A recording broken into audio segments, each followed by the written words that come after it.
E já de volta, é bom demais estar com você, seja sempre bem-vindo. Você que está chegando agora, esse é o Vida e Saúde, minha gente, o seu programa aí de informação de qualidade de vida. E hoje estamos recebendo o Dr. Edmundo Saab Júnior, clínico geral, médico cardiologista, nutrólogo e tem essa prática fantástica da medicina ortomolecular. E aceitou nosso convite e hoje o assunto é os perigos da automedicação. E muitas perguntas estão chegando, doutor. Nós preparamos aí algumas telas. Eu gostaria que o senhor comentasse assim, quais são os principais riscos da automedicação, doutor? Eu tenho lá interação medicamentosa. O que significa isso? Significa que o paciente hoje, é muito comum a gente ver isso, o paciente ele não tem um médico de família, um médico que cuide dele como um todo.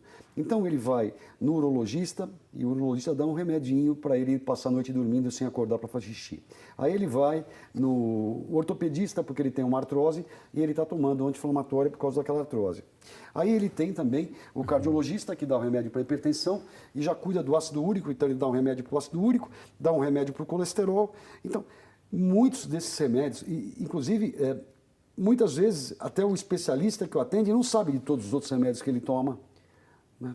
E muitos desses remédios podem interagir e ter efeitos negativos para a saúde. Aliás, quanto mais remédios você toma, a sua chance é muito maior de estar se prejudicando com eles. Né? Então, isso é uma coisa que tem que ser muito bem vista. Eu gosto muito de contar uma história do meu novo livro que está saindo. Eu vou ser bem rapidinho com vocês. Eu chamo ele assim de Padre Chico. Ele é um salesiano e eu atendo todos eles, né? E um dia ele tem 84 anos e o padre que toma conta do local fala assim, que é meu paciente, eu gosto muito desse Padre Chico, ele era muito ativo e agora ele está insociável, ele não reza mais missa, menos ainda vai na missa, ele fica naquela cadeira o dia inteiro, só levanta para comer, para ir para o quarto dormir e está muito assim, será que você pode fazer alguma coisa? Ele me contou um pouco da história e tem uma enfermeira que cuida. Falei, sim, eu quero que você me traga ele aqui, a enfermeira que cuida dele aqui e toda a relação de coisas. Olha só, Frei, ele estava com 84 anos. Com 67 anos de idade, ele teve um câncer de próstata. Foi operado, tirou a próstata e vinha tomando um bloqueador de testosterona ad longo. Ele fez uma angioplastia com 70 anos. E ele vinha tomando os remédios antiagregante plaquetário, um monte de coisa para aquela angioplastia. Ele era diabético e vinha tomando uma série de remédios para o diabetes e hipertenso também. E tomava captopril 3 vezes por dia, tudo bem. Eu fui examinar o padre, primeiro ele não queria nem falar bom dia para mim no consultório, nem dar um sorriso, ele queria morrer. Não queria estar lá no consultório também. Eu comecei a examinar o padre com 84 anos, uma pressão de 9/6. A glicemia dele estava em 65. Ele estava com excesso de medicação. Então, eu examinei o padre e falei com a enfermeira, olha, nós vamos só, por enquanto, nós não vamos dar nada para ele. Nós vamos diminuir esse remédio da pressão de 4 vezes por dia para 2, o diabetes de 3 vezes por dia para 2, e você vai me passando por WhatsApp dia a dia como é que vem estar a pressão dele e o diabetes dele. E por WhatsApp, eu fui diminuindo a medicação dele para 1/4 do que ele usava. Lógico, eu comecei a suplementar magnésio, vitamina D, tirei aquilo, a tireoide dele estava um pouquinho parada. Resumindo, só de tirar aquilo tudo, ele voltou no consultório em 45 dias, me abraçou na sala de espera. 60 dias ele voltou a participar das missas, 90 dias ele voltou a rezar as missas. E conviver com todo mundo lá. Olha que interessante. E eu fui no aniversário de 90 anos dele, depois de muito tempo depois. Intoxicação pura, né, doutor? Que coisa, isso a gente está fazendo com a gente. Você percebe que a gente está fazendo com a gente, de graça, todos os dias, estamos nessa dinâmica autodestrutiva, achando que estamos prolongando mais assim. Então é por isso que a gente está aqui hoje. Esse testemunho desse padre, mas assim, talvez um testemunho um pouquinho da sua vida, da sua história, das nossas histórias, para a gente não ser vítimas e não deixarmos se enganar por todo um mega sistema, né, que... falando bem, às vezes a gente tem essa dependência. Doutor, outro tema ali é a resistência de micro-organismos. O que significa isso? Que é um dos perigos aí da automedicação. Isso, gente, é o que tem matado a gente na UTI, sem ter o que poder fazer, porque essas bactérias super resistentes são criadas pela má utilização de antibióticos. Então, qualquer criançazinha com otite hoje, com uma sinusitezinha, com uma gripe, toma antibiótico. coisas que poderiam ser tratadas diferentemente. Mas o grande problema não é esse. O grande problema é que mais de 70% da produção de antibiótico pela indústria farmacêutica não se destina a você e a mim, se destina à veterinária, aos animais. Então, essas bactérias estão sendo produzidas pela utilização indevida de antibióticos na criação dos animais também, não só para a gente. Então, nós estamos vulneráveis, porque nós não temos um órgão de vigilância para poder observar isso. Existem hoje mais de 80 mil substâncias químicas que são colocadas na nossa natureza. Elas vêm pelas chuvas, pelos 5 continentes. E sabe qual é a porcentagem dessas substâncias que são analisadas pelos órgãos reguladores? 5%. Olha só. O resto está aí. Consegue patente, está aí. Então, o que a gente faz? Que coisa, né, gente? Assim... É empoderar vocês de informação para vocês não estarem sem poder escolher com sabedoria, que é aquele movimento que nós falamos no começo do programa. Exato. Então, acho que a intenção é essa, não é que você, que a gente... Porque o tema próximo ali é dependência, é para que essa dependência seja cada vez mais, você seja independente, né? Não tanto dependente de tantos remédios. E é por isso que a gente quer trazer para você. Além da dependência, tem o agravamento da doença, doutor. Ou seja, a automedicação vai agravando. Você pensa que está melhorando, mas está abrindo outros leques, é isso? Você cala o sintoma, aqueles mecanismos que geraram a doença continuam atuando e acentuando a doença. Ok. Temos uma outra tela aí também. O que é mais uma tela aí, Marina? Coloca para a gente aí, que é também sobre quais os principais riscos na automedicação. Mau funcionamento de órgãos como rins e fígado, doutor. Isso é uma coisa incrível e subestimada. Eu quero ler para vocês só uma estatística pequena aqui de iatrogenia. Iatrogenia... O que é iatrogenia? Iatrogenia são iatrogenia. Os danos... Iatrogenia. São os danos causados pelo ato médico. Para vocês terem uma ideia, em 2011, isso informações do Instituto de Medicina de Notificações americana, feito pela doutora Barbara Starfield, da Johns Hopkins, mostrou assim, eu vou deixar mais prático para vocês, ela mostra que 225 mil mortes por ano são causadas pelo ato médico. Uso de medicamentos, ou seja, medicamentos prescritos incorretamente, medicamentos prescritos corretamente nas doses incorretas, cirurgias mal indicadas, infecção hospitalar, e você vai somando isso tudo, daria 225 mil. Mas isso são mortes e notificações. Mas eu trabalhei muitos anos em UTI e as mortes eram reportadas assim, falência de múltiplos órgãos. Falência de múltiplos órgãos. Faliu o rim, faliu o fígado, faliu o pâncreas, vai falindo tudo e morre. Mas o que fez esses órgãos chegarem à falência ali?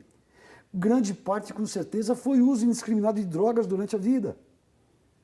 E quando eu estou falando de 250 mil mortes ano nos Estados Unidos, não pense que o nosso país foge isso ou algum país do mundo foge isso. Isso está acontecendo no mundo inteiro. É a terceira maior causa de morte no mundo hoje, são os tratamentos médicos. Perdendo só para a doença cardiovascular, onde entra infarto e acidente vascular cerebral e os cânceres todos. E nós estamos continuando esse processo. Graças a Deus não, porque tem um programa que está aqui. Nossa, está vendo? Esse alerta. Agora, e as sequelas que não são notificadas? E o que ocorre nos ambulatórios, que não é notificado? Qual é a porcentagem? Quanto será isso? Está muito subestimado isso aqui.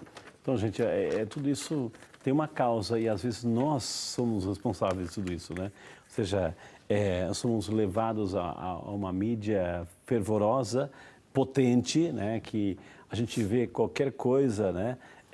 Basta a gente ter um programa de TV preferido, enfim, entra o comercial, já vai a propaganda daquilo, quer emagrecer, toma aquilo, então isso, aquilo. Então a gente vai lá pela ilusão e vai se empanturrando, a gente faz isso. isso tem consequências, né? A gente pensa que está vivendo mais, mas estamos assim deixando o nosso organismo mais vulnerável. Isso a gente pode dar um basta. Que há necessidade de medicamento, tem hipertensão, tem AVC, tem arritmia, ou seja, tem todo, diabetes, tem infecção, tem tudo isso que é necessário, ou seja, mas é o médico que prescreve isso. Só que a gente está fazendo isso por conta própria. A gente ouve o vizinho, ouve a vizinha e faz isso por conta própria. Todos nós fazemos isso. Acho que está na hora a gente começar a tomar consciência, dar um basta nessa corrente autodestrutiva que a gente está vivenciando, né, doutor? Sem dúvida. E mesmo as medicações prescritas por médico, vocês têm o direito de saber exatamente o que vocês vão colocar na balança de custo-benefício. Quanto vai te trazer de bem aquele procedimento, aquele tratamento e qual é o risco daquilo. E você, sabendo de todas as possibilidades, você vai se perguntar, eu devo, eu posso, eu vou. E uma pesquisa mostra que quando os pacientes estão exatamente cientes de todas as possibilidades, 20% deles só fazem o tratamento. Ok. Doutor, outro dos temas ali é reação alérgica, intoxicação medicamentosa, morte do paciente em casos mais graves, ou seja os principais riscos também ter uma reação alérgica. Para uma coisa, reage para outra situação. Sabe, gente, existe uma palavra na medicina chamada idiosincrasia, ou seja, é a capacidade individual que cada organismo tem a responder a uma substância. Então, uma substância que o Frei tome pode não ter nenhuma reação alérgica para ele, mas se eu tomar essa mesma substância, eu tenho uma reação alérgica imediata, que se eu não for para um atendimento de urgência, onde vão me aplicar corticoide na veia e adrenalina, eu vou ter edema de glote e vou morrer. Okay. A bioquímica é individualizada. Então, tudo pode gerar alergia. Não tem ainda na natureza casos sabidos de alergia à água e ouro. Não sei por que ouro, mas não tem. Só isso. O resto, tudo tem descrito alergia. Olha só. É possível. Nós preparamos uma matéria, doutor, assim, sobre o armazenamento, é isso, né? Os cuidados, o armazenamento dos medicamentos, assim. Vamos acompanhar essa matéria e o doutor vai comentar. Vamos lá. A validade e o armazenamento incorreto de remédios pode acarretar na falta de ação medicamentosa ou na potencialização dos efeitos colaterais, afetando a saúde dos pacientes. Por isso, é preciso ter cuidado. É muito importante tomar esse cuidado, porque os medicamentos, depois do prazo de validade, que é a garantia do fabricante na segurança e na qualidade do produto, ele pode deteriorar e perder as suas funções. Então, você pode tomar um medicamento vencido, ele não vai fazer efeito, ou até mais perigoso, poder causar uma intoxicação no paciente. É muito importante guardar os medicamentos em lugar longe da luz, fora da umidade e do calor. Não guardar os medicamentos em carros, cozinhas, banheiros, porque as temperaturas oscilam muito, e evitar de deixar em contato direto com a luz solar também. O ideal é colocar numa caixinha, deixar dentro do armário, longe das crianças, longe dos animais. Quando os medicamentos vencem, é preciso fazer o descarte apropriado para não contaminar o meio ambiente. O ideal é procurar os postos de saúde mais próximos e algumas farmácias. Pode ligar na vigilância sanitária da cidade, que eles vão informar também os pontos de recolhimento. Mas as unidades de saúde, normalmente, elas recolhem os medicamentos vencidos. Nem no lixo comum, nem dos vasos sanitários. Eles vão para os aterros, caem nos rios e águas e ele não tem o tratamento adequado para os medicamentos.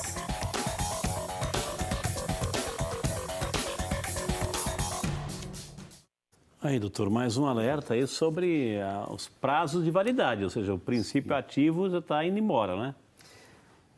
Eu acho que a entrevista mostra os cuidados que a gente deve ter, deixar ele num lugar arejado, não muito quente, longe do alcance de quem não deva usá-los, tudo mais. Mas tem uma coisa muito interessante aí. Na hora de descartar isso, descarte em lugar apropriado. Então, leve para a própria rede de farmácia ou para o posto de saúde. Se eles vão descartar apropriadamente, eu não sei. Mas não adianta se descartar apropriadamente, porque toda a urina anticoncepcional está vindo para a nossa água, todo anti-inflamatório, todo analgésico que vocês todos estão tomando, que eu estou tomando, está voltando para a nossa água, para o nosso corpo.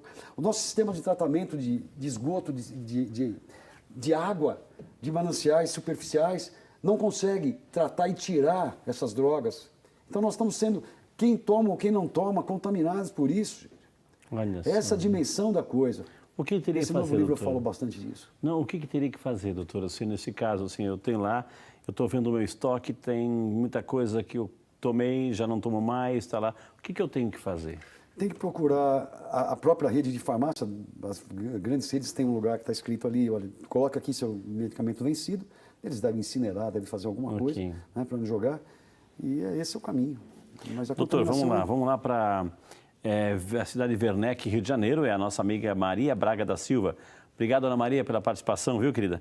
Ela gostaria de saber se pode causar algum mal para a saúde usar continuamente o medicamento fluoxetina, né? Fluoxetina. Isso, doutor. É o antidepressivo que a gente falou. Olha, esses remédios são projetados de uma maneira que você não consegue parar espontaneamente. Muitas vezes, o que eu vejo os psiquiatras, os clínicos fazerem, é simplesmente mudar a posologia, aumentar ou diminuir a dose, ou mudar de uma marca para outra de antidepressivo. Então você vai com fluoxetina, depois sertralina, depois venlafaxina, e você acaba não saindo desse ciclo, né? Então, como essas drogas demoram até 3 semanas para começar a agirem, porque elas têm que agir quando elas têm uma quantidade na corrente sanguínea suficiente para ter o efeito farmacológico, ela também vai levar 3 semanas para deixar de agir.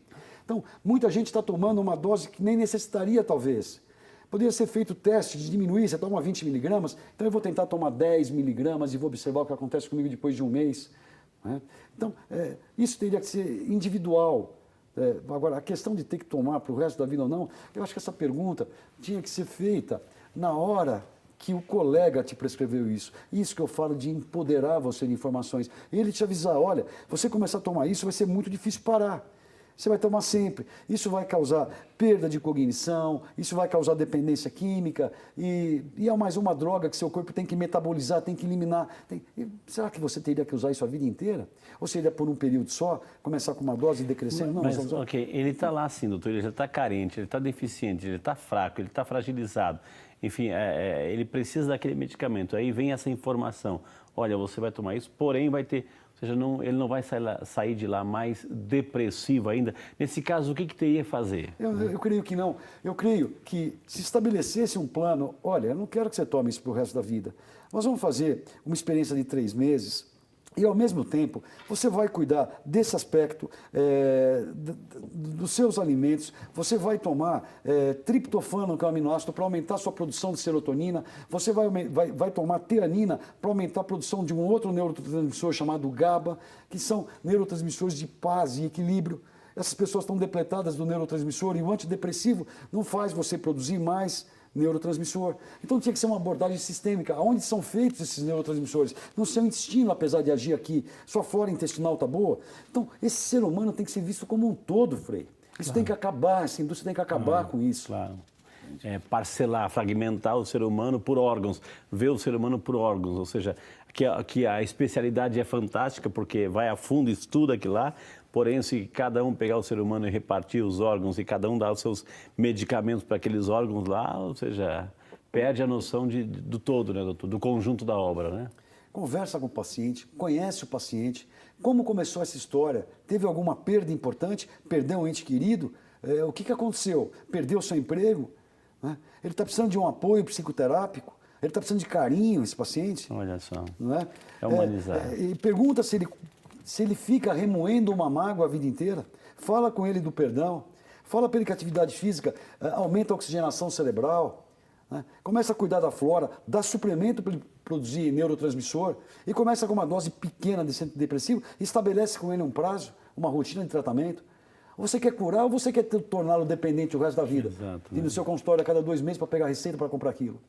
E tem gente que depende disso, que gosta disso, que faz isso o seu objetivo de vida. Gente, olha que palavras lindas que o doutor falou assim, olha, é o cuidado, né? É a nossa vida, é a projeção da nossa vida, né? Ou seja, se precisa tomar e se realmente foi prescrito para aquilo, para aquele tempo, aí sim você vai tomar, é uma questão de vida, né?